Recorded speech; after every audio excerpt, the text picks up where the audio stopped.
Dear viewers and students, अस्सलाम वालेकुम। मैं डॉक्टर गज़ाला फ़ातिमा अपने official YouTube channel career corps academy पर आप सबका खैर मकदम करती हूँ। जैसा कि आप सब जानते हैं कि हमने एक सिलसिला शुरू किया था टॉपर्स टॉक का, जिसमें हम बात करते हैं यूजीसी नेट एग्ज़ाम क्वालिफायर से, टॉपर से। तो उसी सिलसिले की अगली कड़ी हमारे सामने मौजूद है। इनका नाम है सुफियान अहमद ख़ान और इन्होंने अभी जून 2023 में नेट एग्ज़ाम क्वालिफ़ाई किया है काफ़ी अच्छे नंबरों से। तो चलिए आज हम इनसे बात करते हैं। तो सुफियान, आपका हमारे चैनल पे बहुत बहुत इस्तकबाल है। मैं खैर मकदम करती हूँ और आपको मुबारकबाद पेश करती हूँ। तो आप अपने बारे में हमारे स्टूडेंट्स को बताएं कि आपका ताल्लुक़ कहाँ से है और आपकी तालीम क्या क्या है। बहुत बहुत शुक्रिया मैम मौका देने के लिए। नाज़रीन, मेरा नाम सुफियान अहमद ख़ान है और मेरा ताल्लुक़ सिवान बिहार से है। और मेरा तालीमी सफ़र मदरसे से शुरू हुआ था और उसके बाद मैं 2017 में जामिया में बीए में एडमिशन लिया था। उसके मैं बीए 2020 में मुकम्मल हुआ। उसके फिर मैंने बीएड किया और बीएड के बाद फिर एमए उर्दू कर रहा हूँ और फ़िलहाल एमए उर्दू सेकेंड ईयर में हूँ और मैंने फ़र्स्ट ईयर में यूजीसी नेट क्वालिफ़ाई किया है। तो यानी कि अभी आप एमए के तालिब इल्म हैं, अभी आपके पास और भी एक साल पूरा टाइम है। तो आप हमारे स्टूडेंट्स को ये बताएं कि इस कम टाइम में आपने क्या स्ट्रेटजी अपनाई, कैसे अपनी पढ़ाई शुरू की कि नेट एग्ज़ाम को क्वालिफाई किया और काफ़ी शानदार नंबरों से आपने क्वालिफाई किया है। मैंने स्टूडेंट्स को आपका रिज़ल्ट भी शेयर किया है। तो आप ये बताएं कि आपने कैसे, जब आपको कैसे पता चला कि यूजीसी कोई ऐसा एग्ज़ाम लेती है और आपने कैसे पढ़ाई शुरू की। जब मैं यहाँ बीए में आया था तभी हमने अपने सीनियर से मिले थे, तो वो लोग नेट जेआरएफ की तैयारी कर रहे थे। तभी से हमें मालूम था कि UGC net JRF exam conduct कराते हैं। और तो उसमें ऐसा होता है, इसमें ऐसा होता उसके इसमें ऐसा होता है। यानी आप ज़हनी तौर पर बीए में ही इसके लिए तैयार थे। हमें बीए में ही मालूम हो गया था। तो तो फिर ज़हनी तौर पे आप तैयार थे कि बिल्कुल आपको भी एमए में करना है। बिल्कुल। तो लेकिन उस ज़माने में सिलेबस तो बदला हुआ था, 2019 में सिलेबस चेंज हो गया। तो आप अब ये बताइए कि जब आप एमए में आए, आपने नया सिलेबस देखा तो आपको सिलेबस कैसा लगा? कैसे आपने पढ़ाई शुरू की? एमए में आया तो सिलेबस देखा तो सिलेबस बहुत ज़्यादा था, लेकिन उसमें हम लोगों के लिए आसानियाँ भी थी, क्योंकि उसमें जो कुछ बुक शामिल हैं तो बीए में हैं और कुछ एमए में शामिल थे, जिससे जिसकी वजह से हमें बहुत सारी आसानियाँ हुई।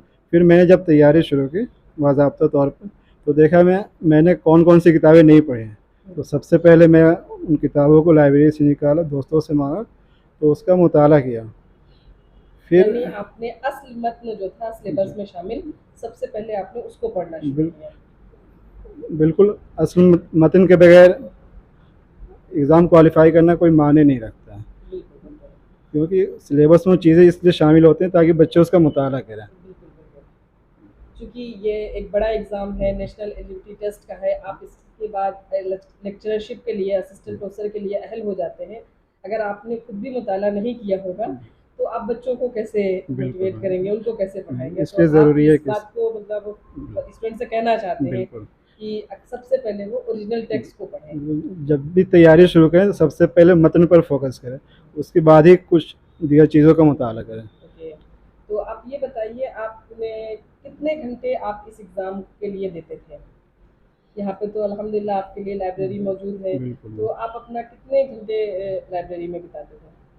तकरीबन 8 से 10 घंटा हम लाइब्रेरी में बिताते थे, लेकिन शाम के वक्त तकरीबन 2 घंटा हम लोग दोस्तों से आपस में डिस्कशन करते थे, जो कि हम लोग अपनी क्लास से कई लोग फॉर्म तैयार फिल किए कर थे। रहे हैं।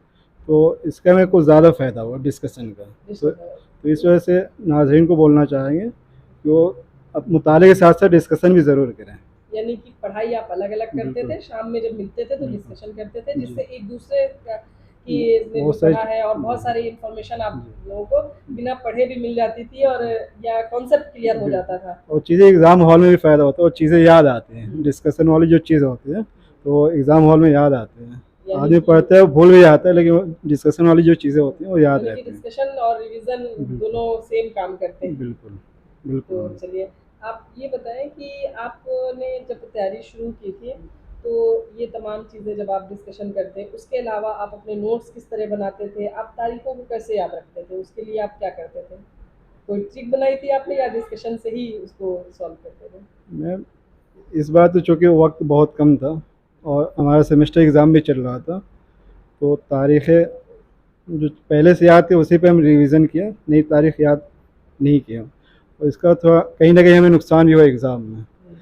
बहुत तार थोड़े नंबरों से बिल्कुल। कहीं न कहीं आपका जी, ज़्यादा तो रह गया। जो तारीख़ और जो शुरू से हमें पसंद नहीं है इस चीज़ को, तारीख़ याद करना। यानी आपको तारीख़ में दिलचस्पी नहीं जी, है। बिल्कुल दिलचस्पी नहीं है, कौन कब पैदा हुआ क्या इंतकाल हो। लेकिन अब इस बार इस पर फ़ोकस करेंगे तो इंशाल्लाह। इंशाल्लाह हम उम्मीद करते हैं कि मैं नेक्स्ट टाइम भी आपको अपने स्टूडेंट्स के सामने लाऊँगी। ये बड़ी बात है कि आपसे जो गलती हुई है, उसको आपने एक्सेप्ट किया स्टूडेंट्स के सामने, ताकि वो दोबारा ये गलती ना करें। आपको दिलचस्पी नहीं है, लेकिन तब भी आप कह रहे हैं लेकिन कि अगर आप आप नेक्स्ट टाइम एग्ज़ाम देने जा रहे हैं तो पूरा सिलेबस कवर करके जाएँ। दिलचस्पी हो या ना हो। जी, क्योंकि उससे तो ये अच्छे खासे क्वेश्चन आते हैं ज़मानी तरतीब वगैरह, और जब तक तारीख़ याद नहीं होती है तो इसका हमें कहीं न कहीं ये एक तो ये खमियाज़ा वजह भुगतना। थी शायद आपके बिल्कुल। थोड़े से बहुत कम नंबर कम होने की, और थोड़े से नंबरों से रह गया। ये शायद यही वजह थी कि आपने एक पोर्शन को जो आपके बिल्कुल छोड़ पसंद का था उसको आपने खूब पढ़ा, और जो आपके नापसंद था तारीख वाला पोर्शन वो आपने स्किप किया। जी। जनरल पेपर में क्या रहा? आई थिंक आपने बीएड किया है तो टीचिंग एप्टीट्यूड वगैरह आपका बहुत अच्छा है। प्रॉब्लम उसमें कहाँ आई? मैं इस बार वक्त बहुत कम था, तो जो चीज़ यूनिट जैसे टीचिंग एप्टीट्यूड, रीजनिंग, आईसीटी, तो चीज़ें हमारी मजबूत थी तो हमने उस पर ज़्यादा फोकस किया, और बाकी जो चीज़ें इन्वायरमेंट वगैरह, डीआई वगैरह तो हमने नहीं पढ़ा था, तो इस बार उस पर उतना फोकस नहीं किया, लेकिन उस पर करना चाहिए। तो ये गलती कहीं न कहीं छोटी-सी रह गई, और मैं अपने स्टूडेंट से उम्मीद करती हूँ कि जो गलती एक बहुत छोटी-सी गलती सुफियान से हुई और बहुत कम नंबरों से सुफियान का ज़्यादा रह गया, तो आप लोग ऐसी गलती ना करें।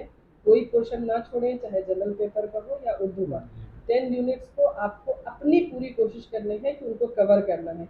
वो अलग बात है कि कोई कम होता है, कोई ज़्यादा होता है, लेकिन आपको पूरी कोशिश करनी है। बिल्कुल। जी, आप हमारे स्टूडेंट्स को कोई मैसेज देना चाहेंगे एग्ज़ाम के लिए, और अपने लिए भी कि आप अपने लिए क्या अहद करेंगे कि आप इस बार क्या ऐसा करेंगे कि मैं नेक्स्ट टाइम इंशाल्लाह आपको इसी प्लेटफॉर्म पर बुलवाऊँ और आपको रूबरू करवाऊँ? ये सबसे पहले तो मैं वही काम करूँगा जो चीज़ें मैंने छोड़ दी थी उसे कवर करूँ, क्योंकि उसके बगैर जेआरएफ निकालना बहुत मुश्किल काम है।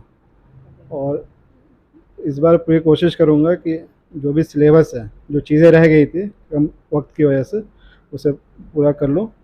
और बाकी जो साथी अभी देंगे एग्ज़ाम, उनसे भी यही गुजारिश है कि वो असल मतन के साथ साथ पूरा सिलेबस कवर करने की कोशिश करें, ताकि उन्हें भी एग्ज़ाम में कामयाबी मिले, क्योंकि उसके बगैर मुमकिन नहीं है वो। तो चलिए, बहुत-बहुत शुक्रिया आपके यहाँ तक आने के लिए, और एक बार फिर से मुबारकबाद कि शुक्रिया। आपने कम वक्त में एग्ज़ाम क्वालिफाई किया। अभी आपके पास पूरा 1 साल का वक्त है, आप कर सकते हैं। आप जब यहाँ तक आ गए हैं तो बहुत कम नंबरों का फासला है, तो इंशाल्लाह, और आपने एक्सेप्ट भी किया कि कमी कहाँ रह गई। ऐसा नहीं है कि आपने ये कहा हो कि मेरी किस्मत में नहीं था, सब तो कर लिया था। कहीं न कहीं कमी थी, इंशाल्लाह हम उम्मीद और करते हैं कि ये कमी दूर हो जाएगी। बिल्कुल, और एग्ज़ाम देने से फ़ायदा यही होता है कि आप कहाँ आपका कौन सा पार्ट कमज़ोर है उस मालूम चलता है। तो बाकी जो लोग एग्ज़ाम नहीं देते हैं उन्हें भी देना चाहिए, अगरचे तैयारी कम है, जब वो एग्ज़ाम देंगे तो उन्हें मालूम चलेगा कि हमारी कमज़ोरी क्या है और हमें कौन सी चीज़ें ज़्यादा पढ़ने की ज़रूरत है। तो चलिए शुक्रिया, शुक्रिया। हम यहीं पे ख़त्म करते हैं। डियर स्टूडेंट्स, आप सबको मैं एक बात बता दूं कि हमारे ऑफिशियल यूट्यूब चैनल पर अगर आप हमारी लाइव क्लासेस देखेंगे, हमारे वीडियोस देखेंगे, तो उसमें आप देखेंगे कि शाहिद नवाज़ सर के बहुत सारे लेक्चर्स डीआई पे हैं, मैथमेटिकल रीजनिंग पे हैं, तमाम लेक्चर्स वहाँ मौजूद हैं। आप उनसे मदद ले सकते हैं, हमें कांटेक्ट कर सकते हैं। हमारे नंबर हमारे चैनल पे मौजूद है डिस्क्रिप्शन में, आप वहाँ से ले सकते हैं, और किसी भी तरह की क्वेरीज़ के लिए आप हमें कॉल कर सकते हैं। बहुत बहुत शुक्रिया।